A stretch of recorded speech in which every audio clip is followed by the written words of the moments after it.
Assalamualaikum warahmatullahi wabarakatuh.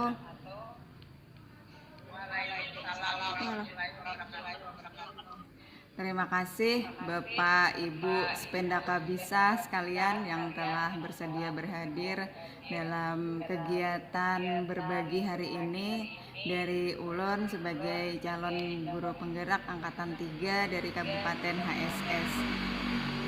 Di kesempatan ini Ulun bersama Bapak Ibu semua sebagai komunitas praktisi di SMPN 2 Kandangan ingin membagikan apa saja yang sudah Ulun dapatkan melalui kegiatan guru penggerak selama kurang lebih sudah memasuki ini 2 bulan dari bulan Agustus sampai sekarang. Dan apa yang akan Ulun sampaikan, Ulun rangkum dalam sebuah presentasi. Mudah-mudahan Ulun bisa berbagi layar.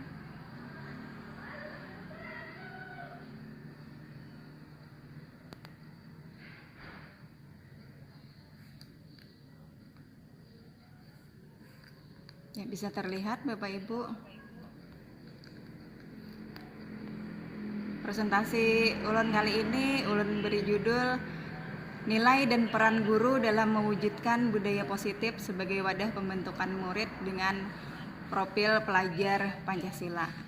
Di kesempatan sebelumnya mungkin Ulun sudah sedikit menyinggung mengenai filosofi pendidikan Bapak pendidikan kita, Bapak Ki Hajar Dewantara, di mana beliau mengatakan bahwa pendidikan itu adalah untuk menuntun segala kekuatan kodrat yang dimiliki oleh anak-anak kita, dalam hal ini murid kita, agar mereka sebagai manusia dan nantinya mereka akan menjadi anggota masyarakat itu dapat mencapai keselamatan dan kebahagiaan yang setinggi-tingginya. Tentunya dengan potensi mereka yang terus berkembang, bertumbuh. Guru itu diibaratkan seperti seorang petani, di mana seorang petani ini pekerjaannya adalah untuk menanam, menyemai bibit dan merawat tanamannya agar kelak bisa tumbuh dengan subur. Kita mungkin menerima berbagai macam bibit, ada yang berupa bibit padi, jagung, atau bibit gandum, kacang-kacangan maupun yang lain-lainnya. Jadi macam-macam bibit tadi itu kita umpamakan sebagai potensi atau kekuatan yang dimiliki oleh anak-anak kita. Sedangkan sekolah itu bagaikan sebuah ladang tempat bercocok tanam. Sebagai petani, setelah menyemai kita tentu harus memupuk, menyiangi gulma atau mungkin membasmi hama-hama yang bisa mengganggu pertumbuhan tanaman tersebut agar tanaman ini dapat tumbuh mencapai kondisi terbaiknya. Dan tentu bibit yang kita terima tidak sama satu sama lain ya. Ada bibit yang sudah memang bagus, mungkin ada yang mungkin bibitnya ya kurang mantap gitu. Ya, itu memang kodrat yang harus kita terima pada diri anak kita masing-masing. Bagaimanapun kita berharap peserta didik kita nantinya bisa mencapai suatu karakter yang termuat dalam profil pelajar Pancasila sebagai tujuan kita bersama, di mana kita harapkan mereka nantinya menjadi orang-orang yang beriman dan bertakwa kepada Tuhan Yang Maha Esa, memiliki akhlak yang mulia, memiliki kemandirian, mampu bernalar secara kritis, kreatif, dapat hidup bergotong royong dan memiliki kebinekaan global, karena kita tidak hanya akan hidup dalam masyarakat lokal lagi di masa sekarang ini. Dan guru dengan nilai-nilai yang dimilikinya ini adalah wadah atau fondasi awal untuk mewujudkan budaya positif yang ada di sekolah. Apa nilai-nilai yang dimiliki oleh seorang guru? Guru hendaklah memiliki nilai mandiri, reflektif, kolaboratif, inovatif, dan berpihak pada murid. Mandiri artinya sebagai individu, guru dapat memacu dirinya sendiri untuk belajar, untuk meningkatkan kualitas dirinya. Reflektif, guru dapat guru dapat istilahnya belajar dari apa yang sudah dia lakukan, dan melakukan perbaikan. Kolaboratif ini karena kita tidak bisa melakukan segala sesuatu hal sendirian, kita harus bersama dengan kawan-kawan kita. Kemudian inovatif, kita bisa merancang hal-hal yang baru untuk anak didik kita, dan semua itu kita lakukan dengan mempertimbangkan keberpihakan kepada murid kita. Guru memiliki perannya masing-masing. Guru merupakan pemimpin pembelajaran yang akan menciptakan kondisi pembelajaran yang dapat menumbuhkan berbagai kecakapan hidup. Guru juga bisa menjadi coach bagi guru lain. Jadi tidak harus yang berlabel instruktur yang menjadi coach. Semua guru dapat saling memberikan bimbingan kepada guru yang lainnya, menginisiasi terbentuknya komunitas praktisi seperti yang kita lakukan sekarang ini. Komunitas praktisi itu adalah suatu komunitas guru yang memiliki kesamaan visi dan misi yang ingin diwujudkan untuk sekolah kita. Setiap guru berusaha mendorong terjadinya kolaborasi bagi guru lain, sehingga dengan pembelajaran yang berkolaborasi tadi kita dapat bersama-sama mewujudkan kepemimpinan murid yang terbingkai dalam budaya positif.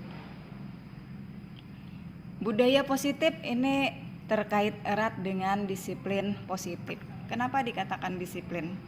Kenapa dikatakan disiplin positif gitu? Tidak disiplin saja.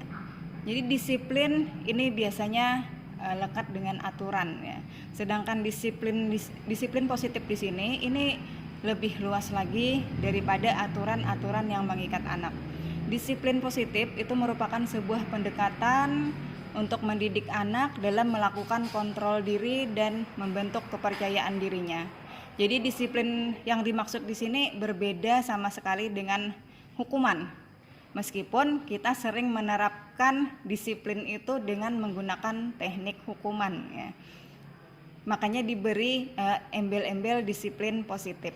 Jadi disiplin merupakan suatu cara menanamkan motivasi kepada anak untuk meningkatkan kemampuannya sendiri dalam melakukan kontrol terhadap dirinya dengan penuh kepercayaan diri.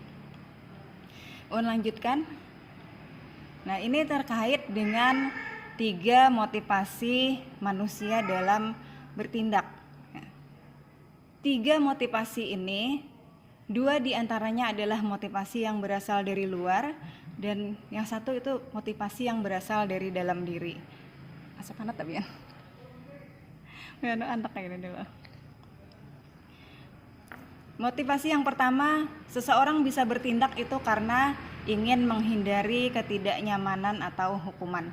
Misalkan Bapak Ibu, seseorang dia naik sepeda motor dengan menggunakan helm untuk menghindari ditangkap polisi.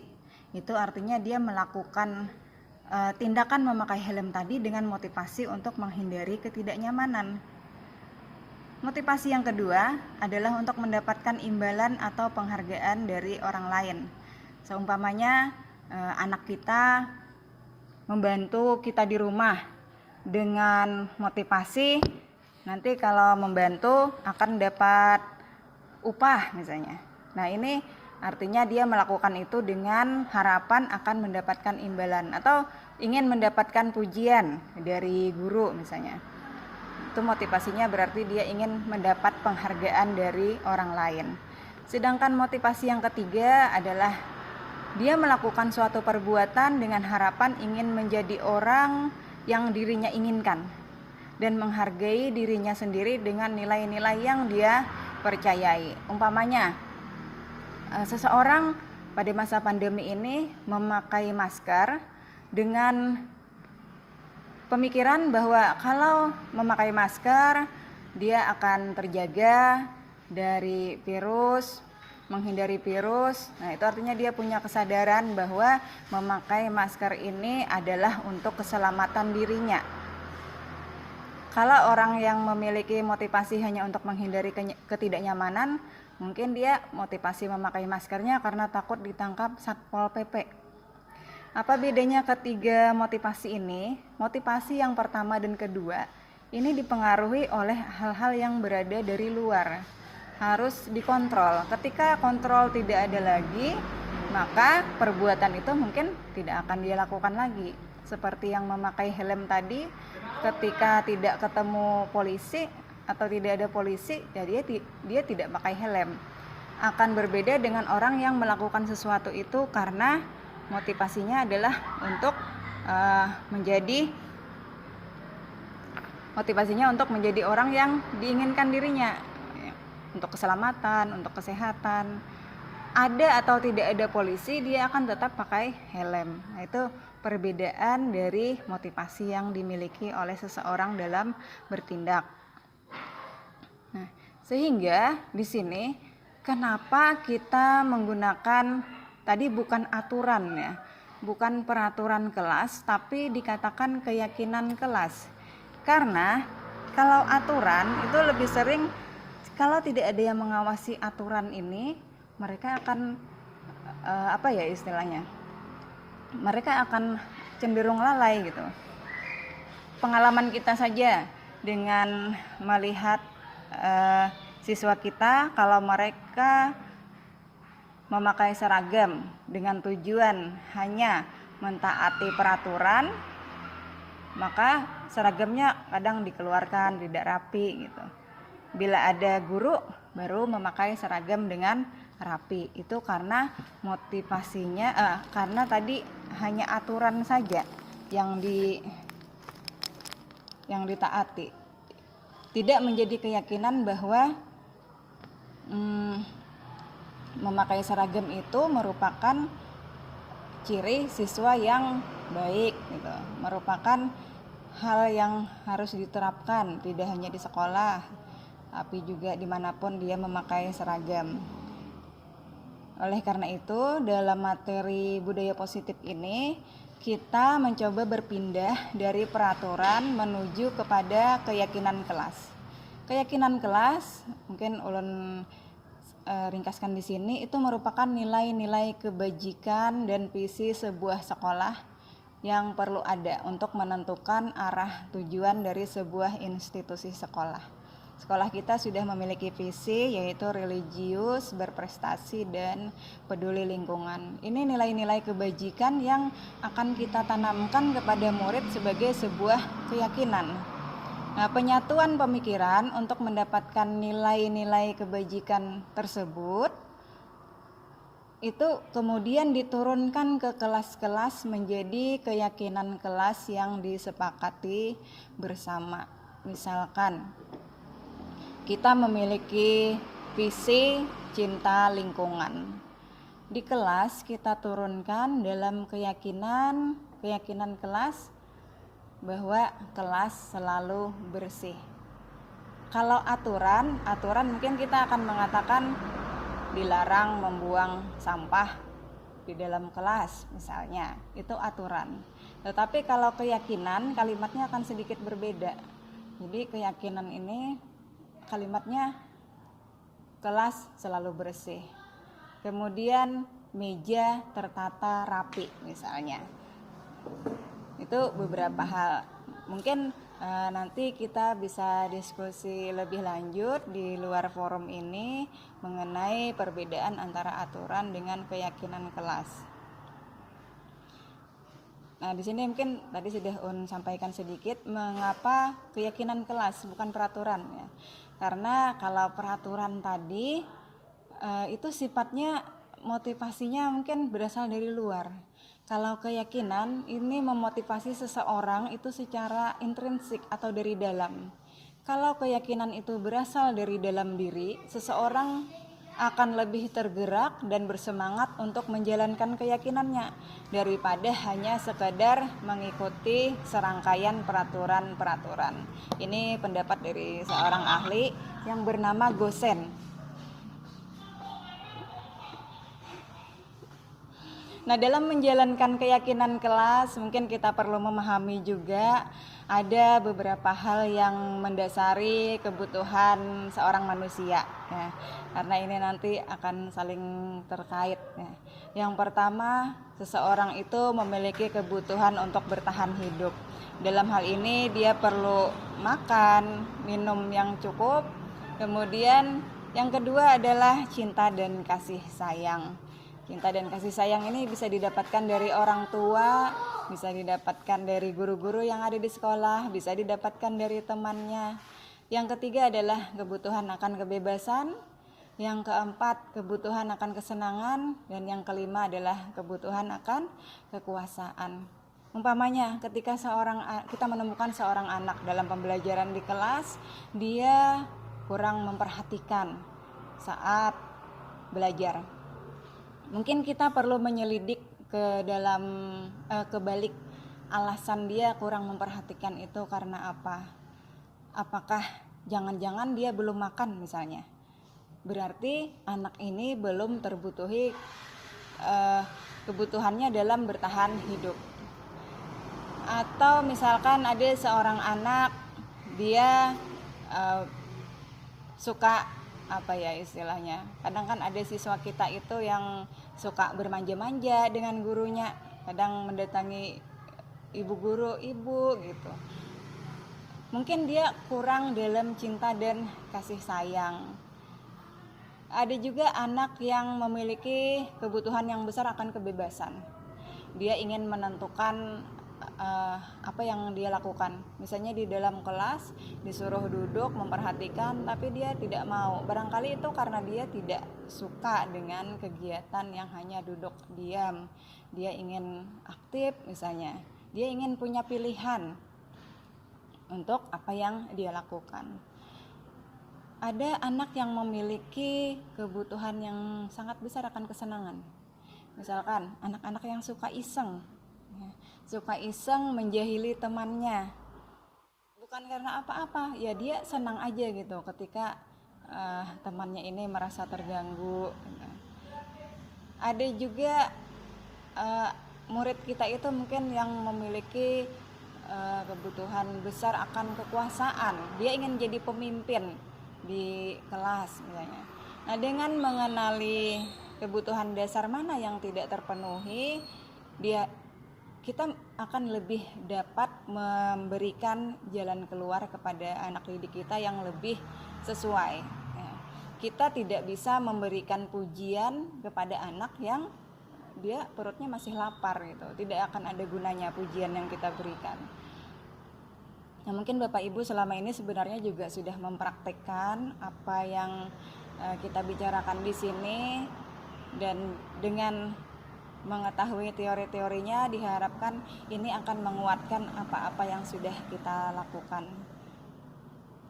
Nah, guru sebagai pemimpin pembelajaran di kelas memiliki berbagai macam posisi kontrol. Tidak hanya sebagai pemimpin pembelajaran di kelas ya, sebagai guru di sekolah.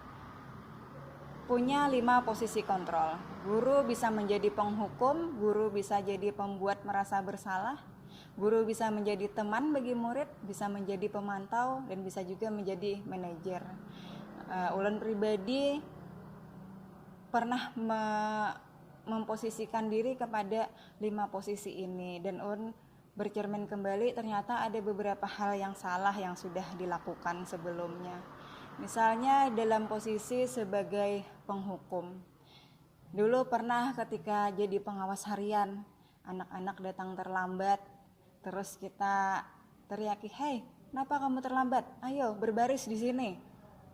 Terlambat terus setiap hari misalnya. Di sini memposisikan diri sebagai penghukum ya. Yang kedua, pembuat merasa bersalah. Ya, kadang-kadang karena saking jengkelnya kepada murid yang sudah berkali-kali melakukan pelanggaran, akhirnya terucap kata, "Nak, pian kalau kayak begini terus, kada kasihan kah lawan mama pian? Kada kasihan kah lawan abah pian?" Di sini kita memposisikan diri sebagai pembuat merasa bersalah. Posisi yang ketiga, kita bisa juga menjadi teman. Dan ulun pun kadang-kadang suka memposisikan diri begitu juga kepada anak, berusaha mendengarkan curhatan mereka, cerita mereka. Kadang-kadang jadi pemantau juga untuk anak didik. Kalau mereka tidak melakukan apa yang disuruh, mengawasi gitu. Mengawasi kegiatan mereka, kalau ada yang melanggar, langsung ditindak. Dan posisi yang kelima adalah sebagai manajer. Sebagai manajer ini pengelola untuk berbagai kebutuhan murid, dan pernah juga menjalani melaksanakan posisi ini. Misalnya dulu ketika ada anak didik kita yang terlibat dalam perkelahian misalnya, terus kita berusaha mencarikan solusi bagaimana agar anak didik kita dapat bertanggung jawab atas perbuatannya. Tapi bukan yang memarah-marahi mereka ya. Kalau yang memarah-marahi mereka ketika berkelahi itu namanya mengambil posisi sebagai penghukum. Jadi yang mencari solusi misalnya dengan menanyakan kepada si korban nih, kamu apa yang kamu inginkan dengan kerugian yang sudah kamu dapat kali ini ya. Si anaknya menjawab, ulun minta baju ulun diganti, misalnya tas ulun diganti karena baju ulun sobek, tas ulun sobek, sementara mama abah kada kau nukarakan. Dalam hal itu guru ini bertindak sebagai manajer.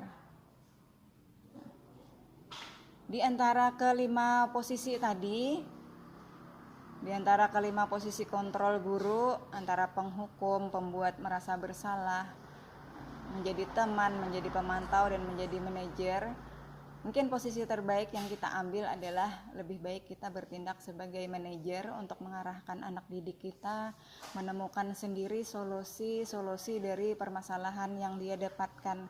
Karena dengan itu anak kita juga diajak untuk berpikir mengenai apa yang sudah dia lakukan, kemudian solusi itu dari dia sendiri, dengan solusi yang berasal dari dia sendiri diharapkan akan lebih bermakna bagi dirinya. Ada istilah namanya segitiga restitusi. Segitiga restitusi ini merupakan cara untuk menanamkan disiplin positif pada murid dengan guru mengambil posisi sebagai manajer tadi. Yang pertama, mungkin ketika siswa kita melakukan pelanggaran, kita menanyakan keyakinan seperti apa yang sudah dia langgar. Umpamanya dia buang sampah sembarangan, kita tanya bagaimana seharusnya sampah semestinya ditempatkan di mana gitu. Saya yakin siswa akan menjawab bahwa oh iya Bu, sampah harusnya dibuang ke tempat sampah, daripada kita memarahinya karena pernah juga melakukan itu dan nampaknya itu seperti tidak berefek gitu ke anak. Dan itu yang menjadi pertanyaan besar ulun sebelum mengikuti program guru penggerak ini. Kenapa sih kita sudah melakukan berbagai macam cara tetapi kok anak didik kita masih begitu susahnya untuk dipadehi atau dibilangi gitu. Karena mungkin yaitu tadi caranya yang salah. Kita menegur misalnya, enak buang sampah pada tempatnya ya, daripada kita menanyakan nak sampah itu harusnya di mana sih tempatnya. Jadi hanya beda sedikit sih sebenarnya, tujuannya sama. Kemudian menstabilkan identitas. Dalam menstabilkan identitas ini kita memberikan pemahaman kepada anak bahwa melakukan kesalahan itu tidak apa-apa, tetapi bagian pentingnya adalah bagaimana agar kesalahan tersebut tidak lagi terulang, tidak lagi dilakukan gitu. Jadi mungkin dengan kata-kata, kamu bukan satu-satunya orang yang pernah melakukan ini, tidak apa-apa untuk berbuat salah, tetapi yang penting adalah bagaimana kita mencari solusi agar kesalahan ini tidak terulang. Dan berikutnya adalah memvalidasi tindakan yang salah. Artinya kita memvalidasi itu, memang validasi itu semacam membenarkan ya, tapi di sini maksudnya bukan membenarkan tindakan yang salah, tapi kita menegaskan tindakan mana yang salah, mana tindakan yang benar. Mungkin dengan pertanyaan, kamu tentu punya alasan mengapa melakukan itu. seperti yang ulun coba lakukan kemarin bersama seorang siswa kita. Dia memiliki masalah itu tidak mengerjakan tidak mengerjakan tugas prakarya dan seni budaya. Jadi di tugas prakarya, ketika ulun tanyakan, kenapa nak? Apa alasan kamu tidak mengerjakan tugas itu? Oh, ternyata bahwa dia tidak memiliki peralatan untuk menyelesaikan tugasnya. Terus, apakah itu tidak ada di sekitarmu? Tidak ada, Bu, katanya. Harus ke pasar membelinya. Terus, kenapa pian tidak ke pasar? Oh, tidak ada motor untuk ke pasar. Oh ya, berarti apa ya yang seharusnya dilakukan supaya pian bisa mendapatkan peralatan itu? Akhirnya dia berpikir, ya harusnya ulun mungkin mengajak mama, katanya, ke pasar. Terus kalau misalnya mama tidak bisa diajak pergi, bagaimana nak? Oh ya, ulun nanti coba mungkin bertitip lawan abah, begitu. Terus untuk yang tugas seni budaya, kenapa tidak dikerjakan? Di rumah sangat bising, Bu. Ada suara-suara ayam, suara bebek, suara kucing. Jadi ulun tidak fokus untuk membuat videonya. Oh ya. Harusnya bagaimana nak supaya videonya bisa dibikin? Ya, ulun harus cari tempat yang sepi. Adalah tempat sepinya, bisa lah mencari tempat yang sepi. Dia berpikir lagi, bisa. Jadi mungkin untuk anak zaman sekarang, karena perbedaan perbedaan zaman tadi, kita tidak bisa lagi melakukan cara-cara seperti terhadap anak-anak zaman dahulu. Mungkin kalau anak zaman dahulu mereka diperintah lebih menurut, tapi kalau anak zaman sekarang kalau diperintah sifatnya ya mungkin dia pengen membangkang. Tetapi kalau kita ajak berdiskusi, kita ajak berdialog, itu mungkin akan lebih melekat, lebih mengena pada diri mereka. Nah, mungkin itu yang bisa ulun sampaikan Bapak Ibu terkait dengan materi yang ulun dapatkan tentang filosofi pendidikan Ki Hajar Dewantara, profil pelajar Pancasila, kemudian nilai dan peran guru penggerak serta budaya positif di sekolah. Jika ada hal-hal yang ingin didiskusikan oleh Bapak Ibu sekalian, bisa melalui forum ini atau bisa juga nanti di luar forum, karena kita masih bertemu setiap hari di sekolah. Terima kasih Bapak Ibu atas perhatiannya. Kalau ada hal-hal yang kurang berkenan dalam penyampaian ulun mohon maaf. Assalamualaikum warahmatullahi wabarakatuh.